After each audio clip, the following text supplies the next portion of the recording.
ভোলা সদর উপজেলার বিজেপি জাতীয় শ্রমিক পার্টির ভাসান কমিটি গঠন করা উপলক্ষে আলোচনা ও মতবিনিময় সভা অনুষ্ঠিত হয়েছে।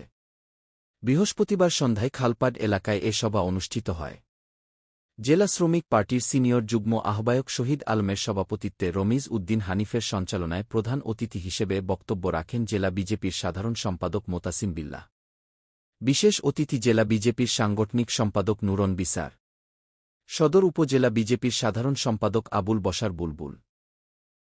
অনলাইনে অংশগ্রহণ করেন জেলা শ্রমিক পার্টির আহ্বায়ক আলহাজ্ব জামাল উদ্দিন চকেট, জেলা শ্রমিক পার্টির সদস্য সচিব শাহজাহান মেম্বার।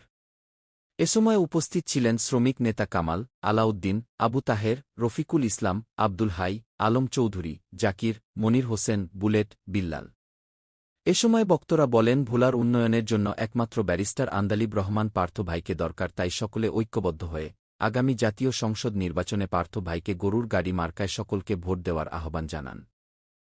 নবগঠিত কমিটিতে সভাপতি মহিউদ্দিন গোডানি, সাধারণ সম্পাদক বাচ্চু সর্দারকে করে ১০১ সদস্য কমিটির অনুমোদন দেন। এ সময় বাংলাদেশ জাতীয় বিজেপি শ্রমিক পার্টির ভাসান কমিটির নবগঠিত কমিটির নেতৃবৃন্দ উপস্থিত ছিলেন।